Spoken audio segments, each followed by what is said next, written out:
Okay, excellent. Let's go ahead and get started. Just to introduce myself to everyone on the line.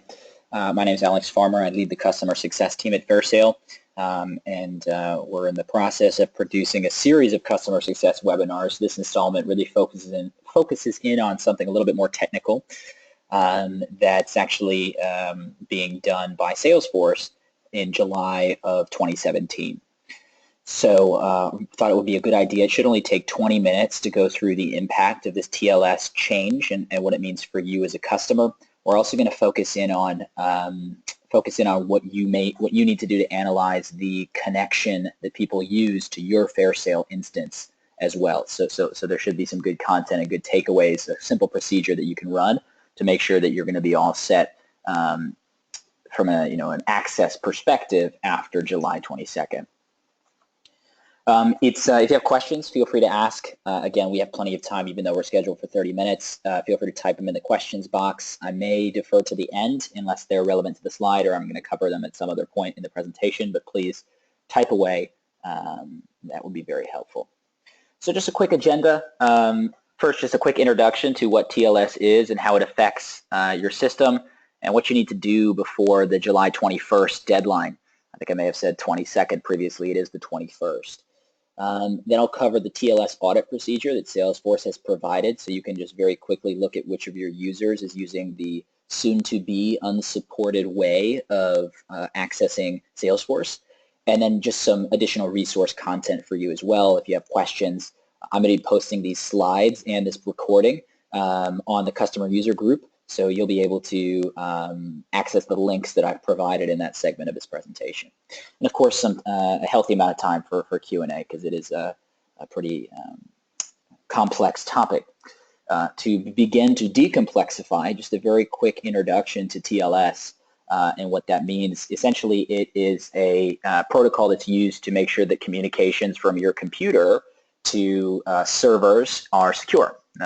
Essentially, websites use it to communicate between web browsers and servers, and there's different versions. I think we're up to TLS 1.3 at the moment, although I don't think that's widely adopted. I think TLS 1.2 is the standard. TLS 1.0 is certainly not the standard. For context, TLS 1.1 came about in April of 2006, so it's been around as a protocol for about 10 years now. And Salesforce is now mandating that everybody be up to TLS 1.1 as a method to connect to Salesforce servers. So what this means, essentially, on the 22nd of July, the TLS 1.0 is no longer supported. So Salesforce is moving from a minimum TLS capability encryption protocol to 1.1. The screenshot on the right, you may have seen some of those emails as the system administrator, a product and service notification from Salesforce that was just saying, someone's accessed the system using TLS 1.0. You need to get them up to 1.1 by the 22nd of July. After the 22nd, what happens is essentially users and integrations will no longer be able to connect to Salesforce after the 22nd. So by that time, we must ensure that TLS 1.1 or greater is used. Now, in terms of Fairsail, all of our integrations are using TLS 1.1 or greater, so there's no impact for any integrations that Fairsail allows you to take advantage of. Really, the focus of this conversation is making sure that all users are using TLS 1.1 or greater by the 22nd. Essentially, it's browsers that will still allow users to access Salesforce using the unsupported TLS 1.0 protocol. So what we're going to go over in this presentation is the methodology that you can use to make sure your users are using browsers that are on TLS 1.1 or greater. So really the focus for you as this Fairsail administrator is on user access to the system. And we'll go through the audit that you can run to make sure your users are accessing the system using TLS 1.1 or higher. Any questions so far, feel free to type them there in the chat, the questions section, I should say. So there's just a quick checklist of what needs to be done. I mentioned that Fairsail integrations are all on TLS 1.1 or greater.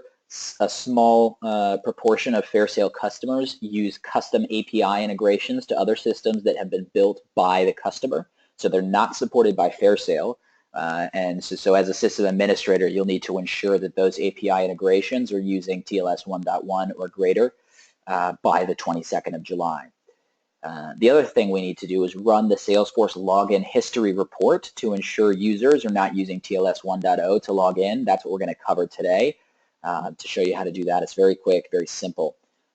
If you have questions or slightly confused by this, this is not just a Salesforce change.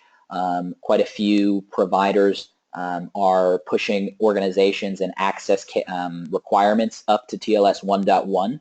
Therefore, your IT team should be familiar with this change and should be familiar with a way to ensure that all of your internet browsers are up to the correct standard. So when we run this report and you find that there are still people using TLS 1.0 to access Salesforce, it'll be your IT team that can help the users make sure that their browsers are up to date and the browsers they're using use the TLS 1.1 protocol or greater. So essentially, this is the most important part, looking at the audit. And I mean, as we said, all Fairsail integrations are supported on TLS 1.1 or greater. So the integration piece of this is not something we need to be concerned about. What we do need to be concerned about is user access. For example, and I have a slide immediately after this one, or 2 slides from now, I believe, that talks about the browsers that do not support TLS 1.1. That's something like IE7. There are some users that probably still use IE7, although it's not supported by quite a few software companies as of today and previously. So I'll cover some browsers that may be common culprits for people to have been using TLS 1.0 past July 22nd. Again, that's why it's more of an IT conversation, because they would need to make sure that the correct browsers are installed in all computers that are provided to your organization's employees. So there's a very quick way to run a login history audit to search for people using TLS 1.0. And I'm going to cover that in just a second. It's in the setup menu of your system, manage users, and it's in the login history section. What it does is allows you to look back 6 months for all connections made into Salesforce or Fairsail using TLS 1.0. It'll give you the username and the browser that was used, so you can actually pinpoint people who are not on the correct protocol for accessing Salesforce and whose access will be disrupted after July 22nd. So let me just jump into my demo system here and I'll show you how this is run. This, of course, is there for your access and use once the slides are posted on the user group. I'm going to do this live here for you now, so just bear with me here while I cut over.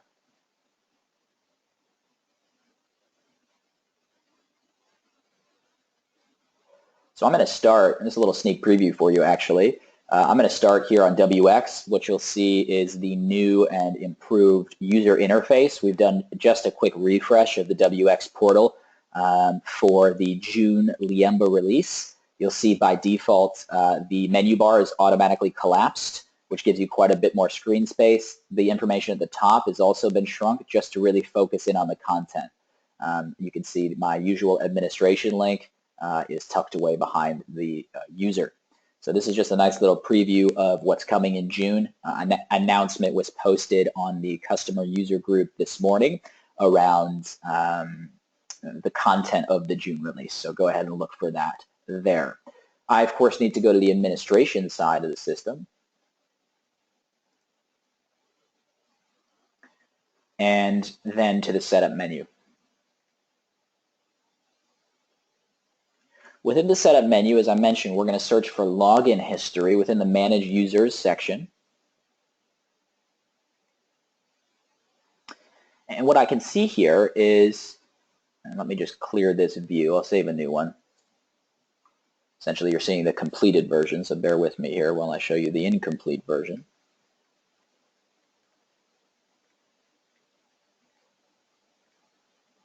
There we are.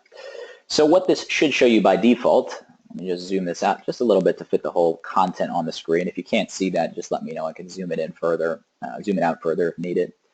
This shows me, this is my demo system, so it's really just me that's logging in, but it shows you a quick view of all login attempts to the system by your users.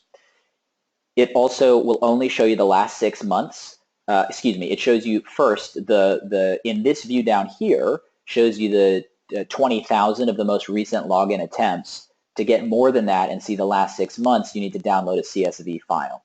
For me, I like to, this view is a little bit limited, so I'm just going to go for a download of the file regardless, because I can kind of sort and play with the data in a little bit more of a robust way. But you can see that this is showing my attempts to access the system, the browser that I'm using, the platform that I'm using. So there's quite a lot of information here around use. If you want to do a quick check on who's using TLS 1.0, there's a very easy way. You can just create a new view. I'm sure you're all familiar with new view creation. If I just click edit here, I'm going to create a new one. Let's call this TLS 1.0 access. Make sure we get the API name changed. And then there's actually a field that Salesforce has created for us called TLS protocol. This was created to make this a lot easier for you so you can see who's accessing the system using the incorrect protocol. So I'm going to search just for TLS 1.0. I'm going to save that as. So is anyone accessing the system in the last 20,000 attempts using TLS 1.0? And the answer for me is no. In my demo system, it's only me. I'm on browsers that are further along, so TLS 1.0 is not an issue. I have a data set that I'll show you in just a second that does highlight TLS 1.0 access for some users. Now, as I mentioned, this was kind of the cheap way to see just very quickly if there's going to be an issue. This tells me there is not. But if I just want to look back for my whole data set for 6 months, I can just do a quick CSV export of TLS 1.0 logins. So if I quickly just go download that file, it's going to give me my login history. And you can see, because I've pre-filtered it by TLS 1.0, I'm good. There are no TLS 1.0 attempts to access this system. It would show up here. Now that's not a very informative demo if we were ended there. So what I've done is I've actually pulled the data set from an anonymized customer org that actually shows, I've anonymized all the data, but essentially it was some investigation that was done to understand, the impact on our customers of TLS 1.0. And there are, as we've done a few audits just to make sure that customers won't be massively affected by this, there are still user accounts using TLS 1.0. So I highly recommend running this report just to do a sanity check. It could well be the same user every time, right? So, it could just be one person, but this is something that I highly recommend. So as I mentioned, I've anonymized quite a bit of information here. So the username has been deleted. As you as an administrator would absolutely need this field to understand, okay, is the username the same? Is it just a couple of people, or is it a wide variety? So maybe we do deduplicate this field to understand which user accounts are accessing the system with a TLS protocol that's not going to be supported. So I ran the report, and you can see the attempts and the times that people logged in using TLS 1.0. And it's called out here. Of course, I only see TLS 1.0 logins because I've pre-filtered this report to show me just those. And you'll see that it's Internet Explorer that I think unanimously is having the problem. I would suspect that IE is going to be the culprit for you as users as well. The Chrome and Firefox and Safari upgraded to TLS 1.1 much further in the past than Internet Explorer did. There are also settings changes that may need to be done to Internet Explorer to make it TLS 1.1 compliant. So this is something that I would suspect here, and this report is going to let you look at your users to see the breadth of the challenge that you may have to get the Internet Explorer version converted. Now, obviously, going into every user and teaching them how to upgrade their own access their own browser settings is going to be a pretty tedious job. Your IT department should, if you work in a more managed IT environment, your IT department should be able to apply bulk changes to Internet Explorer across all computers, all laptops, all hardware that the company has. So this is something that should be done in bulk, or could be done in bulk, assuming that your IT environment is more managed. Okay, if there are no questions at the moment, I'm going to switch back to the presentation. Maybe you're all off very frantically running this report. You don't have to memorize this slide. It'll be posted very shortly. But I just wanted to call out some information around browsers. So as I mentioned before, there are browsers that simply do not support TLS 1.1. What that means is these browsers cannot be used to access Salesforce after July 22nd.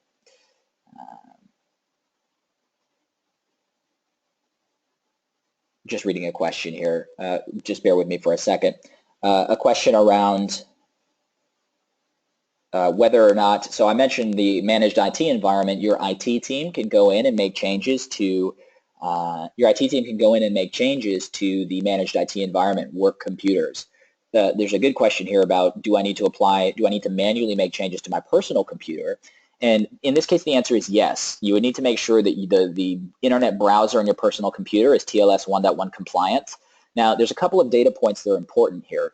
First of all, as you can see on this slide, not all versions are affected. For example, Chrome, I think, is on version 60. Firefox is on version 54. So Firefox and Chrome are universally going to be supported. I don't think Chrome or Firefox support versions that are that ancient anyway. So Chrome and Firefox should absolutely not be affected. It's Internet Explorer that is going to have more of a challenge. I've highlighted that in red because of the settings changes needed for IE 8, 9, and 10. There are plenty of users still using IE 10 and 9. So that's something to watch out for. IE version 7 is not supported by the majority of software providers, so that's not something that we need to be concerned by. Safari version 6, mobile Safari for iOS 4. Again, these are pretty old versions, so I suspect there won't be an issue there. But yes, this is something to watch out for, especially for personal computer access. Now, the good news is when you do access Salesforce using TLS 1.0 after July 22nd, the landing page should prompt you to upgrade your settings. So if you're using Internet Explorer and you try and access Salesforce, it should redirect you to a page that will teach you how to upgrade your Internet Explorer to have the appropriate settings needed to access Salesforce. So there should be a nice dynamic redirect, a nice clean user experience where the error message actually points you to the settings changes that you'll need to make. Of course, that's assuming you have to make settings changes. Our expectation is the majority of your users will not be affected given the versions of the versions of browsers that support TLS 1.1 by default. If I just click right along, there are some additional resources. This article here that you can see is also called out in the additional resources section. So there's a very informative knowledge-based article. That's the URL you saw on the previous slide that talks about browser compatibility. There's a readiness checklist. For me, the really useful thing is the Salesforce Login History Report webinar. So essentially, they've done a version of what I've just done, a nice conversation about what TLS is and how to run how to run a login history report that I just ran. Their version's about 45 minutes. You do need to register with your email address to access the video, but it's simply email address and you can watch it. This is maybe a more succinct version, but if you have additional questions, that may be a good resource for you as well. And as I mentioned, the slides and recording of this webinar will be posted on the Fairsail customer user group. That is the end of the presentation. Are there any questions over and above the one I've already addressed?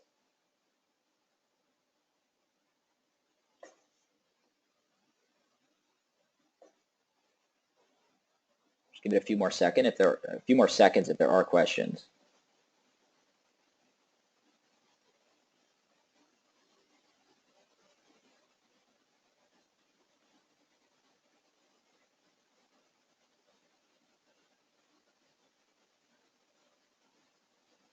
Okay, well, no other questions. That's good. Hopefully that means this was incredibly informative and we've answered every potential question.